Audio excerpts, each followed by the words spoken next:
প্রথমেই 1991 সালের পঞ্চম জাতীয় সংসদ নির্বাচন। পঞ্চম জাতীয় সংসদ নির্বাচনের বর্তমান ঢাকা ৬ অর্থাৎ তখনকার ঢাকা ৭-এর যে আসনটি, সে আসন থেকে নির্বাচন করেছিলেন আওয়ামী লীগের সভানেত্রী শেখ হাসিনা। তবে সেই নির্বাচনের ফলাফলে তিনি কিন্তু সুবিধা করতে পারেননি।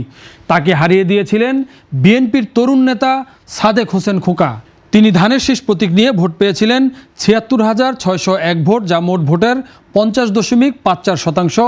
শেখ হাসিনা সেবার নৌকা প্রতীক নিয়ে এই আসনে ভোট পেয়েছিলেন ৪৯,৩৬২ অর্থাৎ ৩৬.৫%।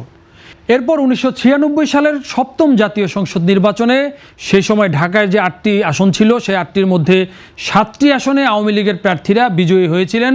কিন্তু এই ঢাকা ৭ অর্থাৎ বর্তমান যে ঢাকা ৬, সেই আসনে কিন্তু সাদেক হোসেন খোকা তিনি তার বিজয় অক্ষুণ্ণ রেখেছিলেন।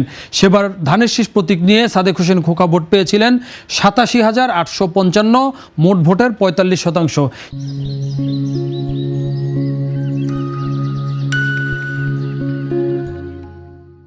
সেবার এই আসনে আওয়ামী লীগের প্রার্থী ছিলেন ফজলুল করিম। তিনি নৌকা প্রতীক নিয়ে ভোট পেয়েছিলেন ৮৪,১৪০, যা মোট ভোটের ৪৩.৮%। অর্থাৎ এই আসনটিতে প্রায় ৩,০০০ ভোটের ব্যবধানে সাদেক হোসেন খোকা দ্বিতীয়বারের মতো বিজয়ী হয়েছিলেন। এরপর ২০০১ সালের নির্বাচনে সাদেক হোসেন খোকা তার বিজয়ের হ্যাট্রিক করেন। সেবার তিনি ধানের শীষ প্রতীক নিয়ে ১,২৩,৬৮৬ ভোট পেয়ে নির্বাচিত হন। তার ভোট প্রাপ্তির হার ছিল ৫৪.৪। সেবার এ আসনে প্রার্থী ছিলেন ঢাকার সাবেক মেয়র মোহাম্মদ হানিফের পুত্র মোহাম্মদ সাইদ খোকন। তিনি নৌকা প্রতীক নিয়ে ভোট পেয়েছিলেন ৯৮,২২৯, যা মোট ভোটের ৪৩.২%। এরপর ২০০৮ সালে এসে ঢাকার ৮টি আসনকে ভেঙে মোট ১৫টি আসন করা হয় এবং এই সূত্রাপুর কোতোয়ালিকে ভেঙে ঢাকা ৬ আসন গঠন করা হয়, যেটি বর্তমানে ঢাকা ৬ আসন সূত্রাপুর, ওয়ারী, গেন্ডারিয়া এবং কোতোয়ালির একটি অংশ নিয়ে গঠিত। সেই আসনটিতে আবারও সাদেক হোসেন খোকা নির্বাচন করেন এবং এই নির্বাচনে তিনি প্রথমবারের মতো পরাজিত হন। সেই নির্বাচনে সাদেক হোসেন খোকা ধানের শীষ প্রতীক নিয়ে ভোট পান ৭২,৪৫৬, যা মোট ভোটের ৩৯.৩%।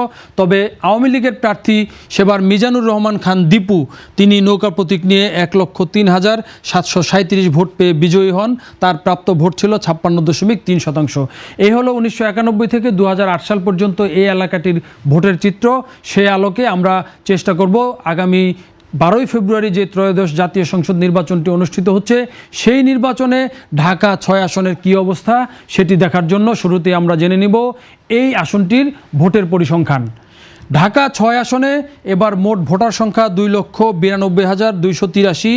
এর মধ্যে নারী ভোটার ১,৩৯,৭৬১ এবং পুরুষ ভোটার ১,৫২,৫১৯, আর হিজড়া ভোটার রয়েছেন ৩ জন। এই নির্বাচনে এই আসনটিতে কারা প্রতিদ্বন্দ্বিতা করছে এবার আমরা একটু সেটি জেনে নেওয়ার চেষ্টা করব। এই নির্বাচনে মোট ৭ জন প্রার্থী ঢাকা ৬ আসনে প্রতিদ্বন্দ্বিতা করছেন। তার মধ্যে মূল প্রতিদ্বন্দ্বী বা সবচেয়ে আলোচিত যারা, তার মধ্যে রয়েছেন ইশরাক হোসেন, বিএনপির প্রার্থী, তিনি ধানের শীষ প্রতীক নিয়ে নির্বাচন করছেন। মোহাম্মদ আব্দুল মান্নান, বাংলাদেশ জামায়াতে ইসলামীর প্রার্থী, তিনি দাঁড়িপাল্লা প্রতীক নিয়ে নির্বাচন করছেন।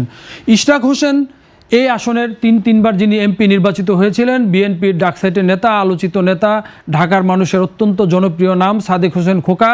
এই সাদেক হোসেন খোকার পুত্র ইশরাক হোসেন, তিনি এরই মধ্যে ২০২০ সালে একবার ঢাকায় কিন্তু মেয়র নির্বাচন করেছেন বিএনপির এই তরুণ নেতা। তবে সেই নির্বাচনে আওয়ামী লীগের আমলে যেভাবে নির্বাচন হয়েছিল, সেখানে কিন্তু ব্যারিস্টার ফজলে নূর তাপসকে সেই নির্বাচনে বিজয়ী দেখানো হয়েছিলেন। তবে সেই নির্বাচনটিতে ব্যাপক কারচুপি এবং অনিয়মের অভিযোগ এনে ইশরাক হোসেন মামলা করেছিলেন।